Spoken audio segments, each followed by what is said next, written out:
Welcome to the League of Legends Champion Spotlight, featuring Corki, the daring bombardier. Corki is a ranged DPS champion, specializing in mobility and range, while dealing both physical and magic damage. Corki's passive is Hextech Shrapnel Shells. All of Corki's basic attacks deal bonus true damage. This damage scales with critical strikes and with Sheen, Trinity Force, and Lichbane, but not with items like Madrid's Blood Razor and Malady. Phosphorus Bomb reveals and damages enemies in the target area. Note that while Phosphorus Bomb will show enemies hiding in brush or behind a wall, it will not reveal wards or invisible champions. Valkyrie sends Corki to target location, leaving behind a wake of fire that damages enemies standing inside it. Gatling Gun repeatedly damages enemies in a cone in front of Corki. Struck enemies continuously lose armor while getting hit by Gatling Gun. Missile Barrage sends out a skill shot nuke that explodes on the first enemy it hits, damaging all nearby enemies. Every fourth missile sent out is a big one that deals more damage in a larger area. While Missile Barrage is on a very short cooldown, it is also limited by an ammo system. Ammo for this ability recharges slower than the basic cooldown. I get up on health compared to Misfortune, so I try to play aggressively. Once Karma blows the cooldown on Soul Shield, I poke with Phosphorus Bomb and basic attacks. Seeing her run, I chase with Valkyrie and Exhaust. Once Garen picks up the kill, I chase onto Karma. Notice that I move in between attacks, allowing me to stay in range much longer for more attacks. Once she flashes out of range, I chase with Flash and land one more basic attack, giving Garen a double kill. Karma comes back into lane and plays extremely aggressively as Shaco's waiting to gank me. Karma drops to my abilities, including the burn from Valkyrie, but then I make a huge mistake. There is basically no way to run from Shaco with Lizard, so I should have stayed and fought instead of kiting. Without taking extra damage from backstab and landing one or two more attacks, I might have had a chance. Corki is exceptionally good at aggressive fights and attacking from a great distance. Here Misfortune crosses the midpoint of the lane, so immediately I dive in, activating Gatling Gun as I cast Valkyrie. As we fight, I'm confident I'll win the battle, so I only use Exhaust when I think she might start to run.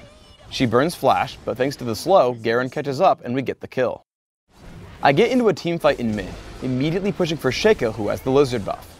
As he runs, I chase him with Valkyrie and lock him up with Exhaust, flashing out immediately after he goes down. With my new buff, I switch to Cho'Gath.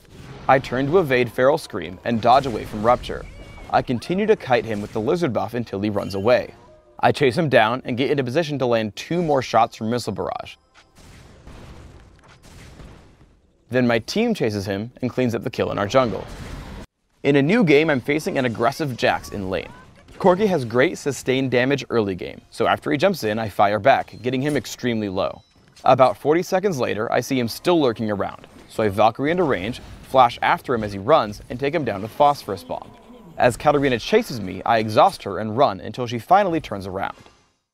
My team's Katarina comes in from mid, so I go to set up the gank. I wade into the brush, fighting Jax and the enemy Katarina. I get ready to Valkyrie out the second she shunpos in. Sure enough, they come to fight me, and I bait them into a perfect position. As they run, I start to chase with Missile Barrage and Flash. Then Sona flashes and pops Crescendo, giving us 2 kills. With an early Sheen, I push into Katarina. Early damage output from my abilities is high, so I chase with Valkyrie. I conserve shots of Missile Barrage, hoping that she'll juke me so that I can get in closer. I notice she isn't dodging my shots, so I keep shooting, taking her down just as she reaches the minion wave.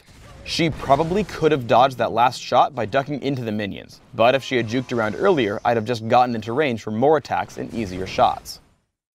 When building Trinity Force on Corki, properly timing your abilities is paramount to your success. Let's break down this chase onto Karthus.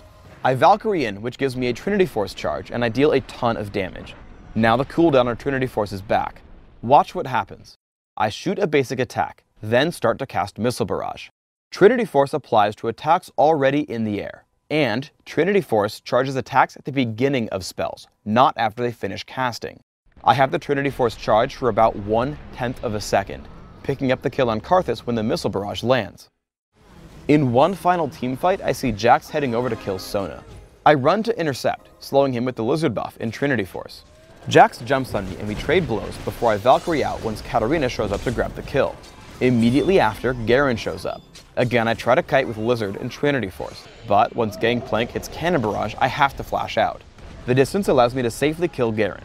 As Gangplank greedily shows up, I again try to keep Sona alive by doing the only thing I know how to, dealing tons of damage.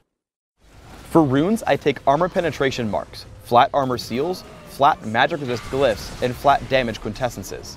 This setup gives me a lot of damage output, while compensating for Corki's general frailness early on. My masteries are 2109, making sure I take magic penetration in offense, and 1 point in neutral buff duration and utility. I take exhaust and flash, mastering the former in the offense tree. I max Gatling Gun by level 9, taking 1 point in Valkyrie at level 2 and maxing it last. While I max Phosphorus Bomb after Gatling Gun, I take my first skill point in it. For items, I open with a Doran's Blade. Feel free to buy more if your early game isn't going well. After, I take Berserker's Greaves and Trinity Force. Yes, Trinity Force. I continue to build Corki for pure damage with a fast Bloodthirster, and then depending on my needs, Infinity Edge, Phantom Dancer, and Last Whisper. Thanks for tuning in to the Corki Champion Spotlight. Please subscribe to the Riot Games YouTube channel up top and leave us your thoughts in the comments below.